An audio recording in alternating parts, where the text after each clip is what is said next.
Let's get nuts. The Paradigm Shift, episode 67. My goodness, that has a nice ring to it. Commitment, consistency, and persistence. Waiting for our articulate alligator partner in crime, Big Dave, to hop on. There he is, straight from Greece. He's gonna be glowing with this $1 billion tan right now. Let's do this. Bringing him on right now. Everybody drop in the chats where your current state is 1 to 10. Let's have some fun.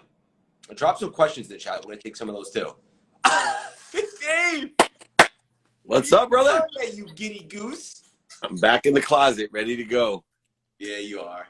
So 36-hour trip, but I made it, and I wasn't gonna miss the Paradigm Shift.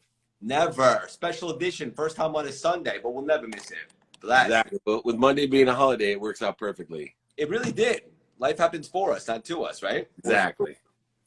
How was Greece? Oh, it was amazing, man. And I'll tell you what, even though it took 36 hours to get home with canceled flights and rescheduling, and it was still worth it. I have matured in my perspective that I had just as good as the time at all those airports, from Santorini to Athens, Athens to Montreal, Montreal to Vegas, Vegas home. But I had a great time with the kids and Julie, and I will tell you, I did not waste too much energy. I came home rested and ready, worked out this morning. It's noon here, and I feel like I've had 3 days of productivity, and it's only noon. I understand. What was your biggest takeaway from the trip? That the inverse proportion of being able to vacation every day, but also to be able to have activity I get paid for every day, and the inverse productivity that is created by utilizing time both for fun, family, health, all the things that I'm doing. It's working better and better because that was 6 people traveling with 4 of our friends, and then we met up with other friends. Still created a lot of great things with a little bit amount of time that I spent focusing on activity I got paid for. Yeah, riddle me this. How many beautiful beet salads did you have down there? They were more gorgeous Greek salads that I had, and I had at least one a day. Obviously, you can tell by the look that I have, the age that I've lost on the last trip, that the Greek gorgeous salads are working. You do look great, buddy. You got a great tan, and it was so good to see all the pictures with your family. And I love that you always share that stuff. It gives it a personal connection to the audience. Yeah, I know a lot of other guys that they only post, very strategically. Yeah, not even just business, but it's all redone and re-looked at. I like people knowing the mistakes that I make, the real me, and getting to see what it is like just to live a life, not some pretend existence of everything's chocolates and roses. Yeah, I agree with that 100%. It's real, raw, and organic. Let's get nuts. Ready for me? I'm ready, buddy. Thank you. Of course. Talk about the power and impact that could be cultivated by having an accountability partner, Dave. Yeah, well, I think everybody, part of mentorship, and any mentor should be an accountability partner. Remember what accountability means to me. It's a little bit different. It's evolved even since we've known each other. Accountability to me is, what am I doing to participate in this relationship, event, thought, whatever it is? What am I doing to participate, and what am I supposed to learn from it? So to be able to have a accountability partner to participate in that activity in which that person is participating with you in it, it provides an added motivation, meaning to get up, get back up, get started, and get back started. But it's in spirit. When we're working with one another, we're working in spirit or inspired. So not only will we be more motivated by participating with somebody else in an activity, but also you will be more inspired, both exponentially enhancing our productivity, of course, our accessibility, and our gratitude on top of it. Because hopefully, nobody wants to let themselves down, but when someone else is in the equation, it's a little tougher to let somebody else down, right? Yeah, exactly. And I used to do that with working out. It took me years before I could exercise on my own.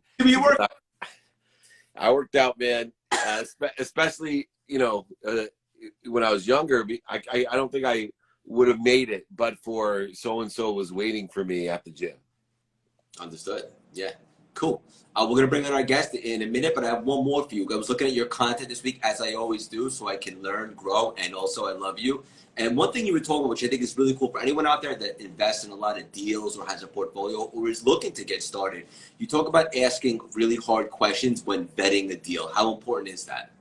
Yeah, well, that's how I lost everything. I think one of the biggest three contributing factors to losing all my money in 2008 was that I trusted everyone, but I didn't understand what the word trust meant. See, trusting to me is being able to ask you anything. See, if you and I have a relationship based on trust, I should be able to ask you anything, even the uncomfortable or hard questions, which other people feel question our integrity. No, it's not. It's actually confirming our trust, or getting alignment or clarity. How many times is it not a matter of trust, but just a matter of misperception or miscommunication?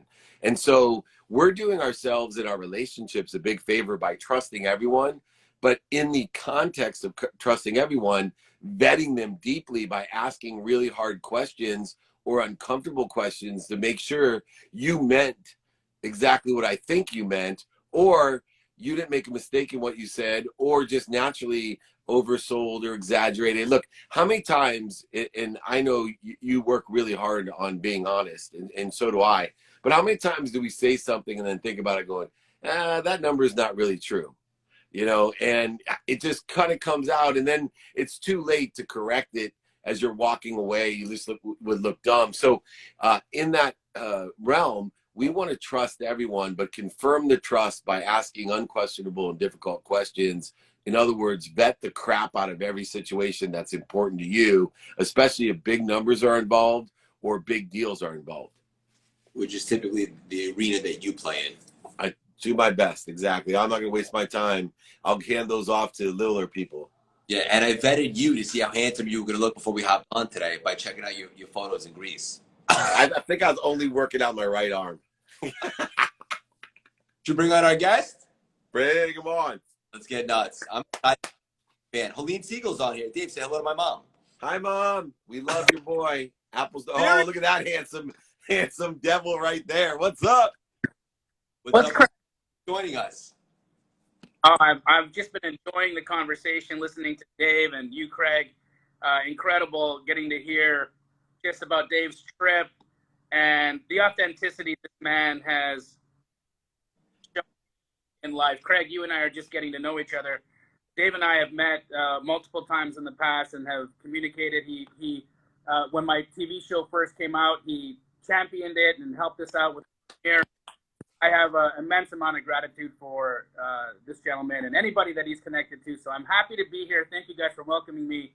Hell yeah. Thank you for joining. I even signed my basement. I put a good wish down in one of the houses I bought that my friend here helped me with. And I put in my favorite statement, I am happy, healthy, wealthy, and worthy, right down there, signed it, and then drywalled over it. So we got a magical place thanks to you.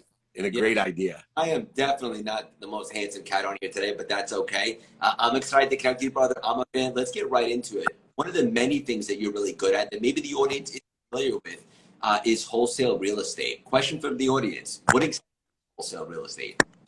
Great question. So wholesale is the practice of selling your rights to purchase a property to somebody else for a fee.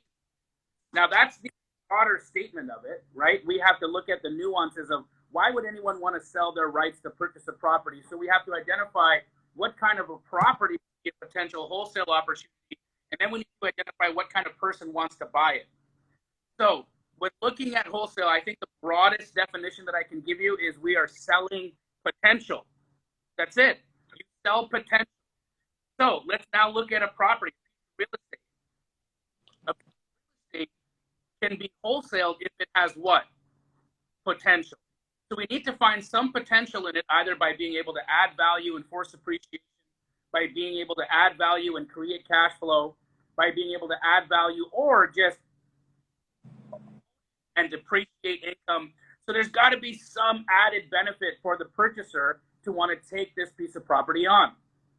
Now, if I'm out there and looking at distressed property, and I see an opportunity, say I'm driving around and I look at a house that's dilapidated in my neighborhood.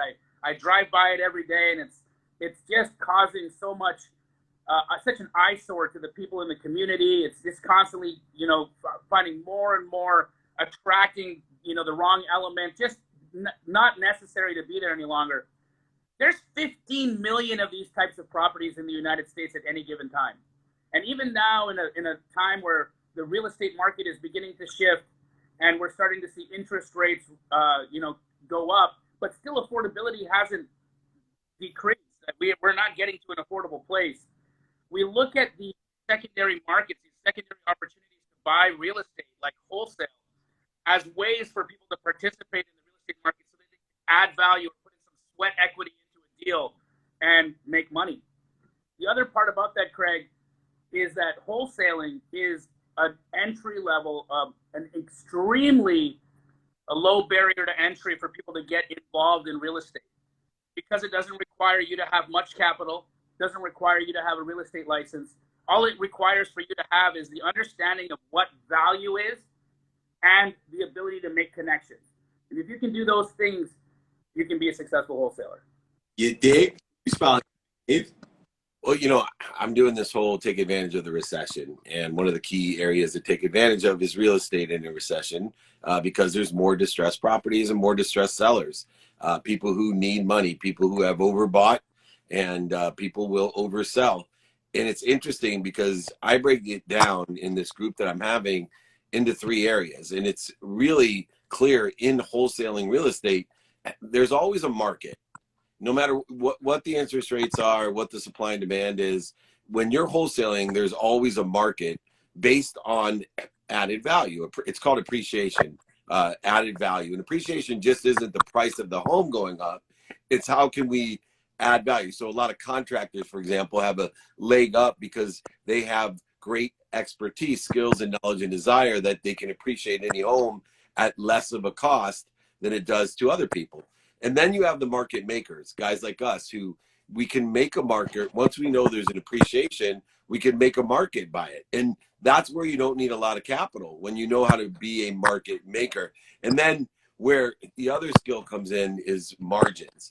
And I think a lot of people, when they romanticize or have emotional connections to real estate especially, they lose the idea of margins. And I see so many people do this in their daily activity. I call it activity that you get paid for. Other people call it their jobs or their occupation. They get so busy working, which I hate that word, but they get so busy working they forget to make money.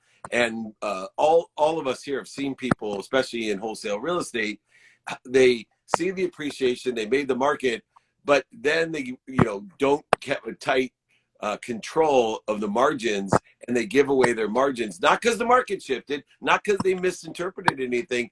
They just gave away their margins on the amount of time that they took so busy working they forget to make money, or they go ahead and put too much money into upgrades that aren't going to have the impact in some other areas. So market makers, of course, markets, and of course the margins are critical in anything that you do to keep your eye on those the entire process. But this guy next to me is an expert. You're such a... This is awesome. I'm only working out with one arm from now on. So, because, I don't have the time for 2 arms. So as long as you just do your right arm and you go like this, people are like, man, Dave's in amazing shape. Meanwhile, this thing's like, just hanging here. This is Jamil, where are you right now? I'm at home in Phoenix, Arizona, Nice. enjoying the 4th of July weekend. Actually been taping content for Bigger Pockets all weekend, so it's been a working weekend for me. But I'm enjoying, when I was listening to Dave talk about being on vacation, I went into a dream for a moment, and I thought about very quickly, when was the last time I was on vacation? And it was 2018. However, let me say this. I live in vacation because I can go. I have another home on the water in Southern California. I can go there anytime, and I do there with my wife and my family, and we enjoy the water, and I work from there. And as Dave was in Greece, he was doing activity that he was being paid for in addition to being with his family and his friends. And I thought, what an incredible opportunity to have in life, where you live, you wake up, and you earn. And while earning, you can rest. And while resting, you can earn. And being able to look at the sun and at the same time be adding to your bank account, at the same time being present with your children, at the same time loving your spouse, and at the same time being loving to yourself is a dramatic shift in perspective. And it's a very liberating place to be living in. And I'm just so grateful to be able to share that with people and to be able to show people that it's an absolute possibility for themselves and in their lives to be able to accomplish. I love that you brought that up. Dave, go ahead. Yeah, we got to make sure that we don't oversell this because it took us a long time, right? We got to put in the work to get there, and you got to put it in. And the only way you're going to put it in to get there is to enjoy the 6 days a week, 12 hours a day that it takes to get there. And my beach house didn't just sprout. Your beach house didn't just sprout itself. These vacations don't pay for themselves. But, you know, since before 2008, when I made my first 100 million, and then after 2008, look, that's 15 years almost. 15 years that I went at it. And yes, now it appears. Now, let me just tell you this. I haven't eased off the gas. I just have more enjoyment in what I did. But, you know, in 2009, I enjoyed it. But I wasn't going to Greece for, you know, 2-week vacations and doing it from there. Technology is also a blessing. But I want everybody out there to know the key to getting to where we are is to enjoy getting there. Enjoy getting there as much as when you're there. And then it's just even more enjoyable. Go ahead, Craig. Sorry for cutting you off, brother. Hey, enjoying the process. I absolutely agree. And one of the reasons why we show up each is to let everybody know that this lifestyle is possible, right? But what are the last 6 letters of the word attraction? Action, as Dave always likes to say, you have to get off your ass. I wanted to ask this one, and I know it's a Sunday. I want you guys to spend time if you're on the plane with this. Jamil, one thing that I'm a big believer in is being ready is not a feeling, it's a decision. And you also talk about that. Like, don't wait until you know it all. Just tell. How important is that for the audience? You know, it's extremely important. I think it's all of it, right? I think, you know, I like to look at any new endeavor or even daily endeavor of being up and being the best version of me that I can be is you wake up and you make a decision. And I believe it's an ethical decision on what intention you set for your day. Are you going to set the intention of your day to let other people grab your attention, your emotions, and grab your action by looking at your phone and getting stressed out by emails and then frantically start your day by responding to negativity or responding to stress? Or will you wake up and set an intention to do something powerful for yourself today? And I think that when you make those decisions and you set those appropriate intentions first thing in the morning, what you're doing is you're actually letting new connections, new energy, new possibilities find their way to you. You can block so many possibilities that might come your way just by how you wake up in the morning. And I think that it's important because readiness is a product of what's happening in here.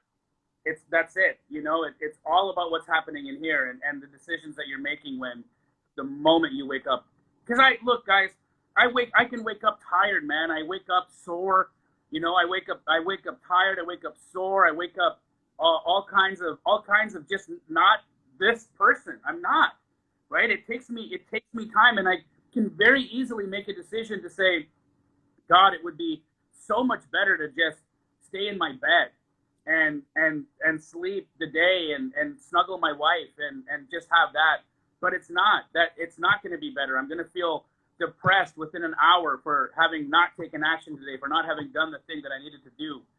So I think you just set those intentions. You wake up with the appropriate thing. You know, a reality that I've seen in my life is if you put something in your head, then that thing gets to your heart. And if you take one step towards it, the path will John Neal's got nuggets today, Big Dave.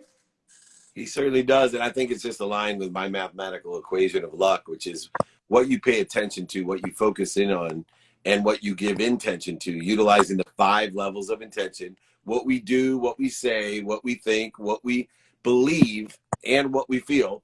What we pay attention to and give those 5 levels of attention to equals the coincidences of not only our days, but our lives. And I think one of the key things that Jamil talked about was, look, man, the first 5 minutes suck for everybody. the first 5 minutes suck. And if you don't believe me, go work out or run, because I can't tell you how many times I've looked at my shoes going, man, it's 5 a.m. I'm done meditating. I'm done with my stuff. And the sun's just cracking up and it's cold, at least for California, you know, it's in the 40s. And I put on my big sweatshirt and I'm like, oh man, this sucks. And I'm like, I'm just gonna run for 5 minutes. And you know, for me, 35 minutes later, I'm feeling amazing and I'm a whole different person. The only difference between me and Jamil is that he wakes up at least looking good. You know, this is his natural thing. I gotta, you know, take care of this self, and I gotta put all, you know, all the perfect hats on and things to make sure I can be as handsome as these two guys right here. Anyway, everybody pay attention and give attention to what you want, who you can help, you, and how to get it done. I promise you, not only will you have the coincidences you want, but you'll learn to prioritize those coincidences of what you want, not what other people want, what's missing or what you don't want. Man, is it a pleasure to spend my Sunday with both of you guys. We got to do this more often. Come visit me, brother. I got to see you. It's so good to see both of you. It was a wonderful opportunity to meet you today, and I work a long friendship with you. And Jamil, we'll get back after this. I'm a fan, brother, and thank you for joining us. I appreciate it. Happy holidays. Love you guys. Love you guys. Have a great holiday. Likewise. Too much fun. The Paradigm Shift, episode 67 in the books. Honestly, love the show so much that it's concerning. Big Dave, as always, as reliable as it gets. Jamil, guys, if you're not familiar with Jamil, go ahead and give him a follow and see all the cool content he has going on. Guy's bright, sharp as attack, charismatic, just an awesome energy. Highly suggest go and check it out what he has. Happy July 4th, guys. Independence Day. What does that mean? Freedom. The opportunity to wake up each and every single day with a choice, right? To create a life by design.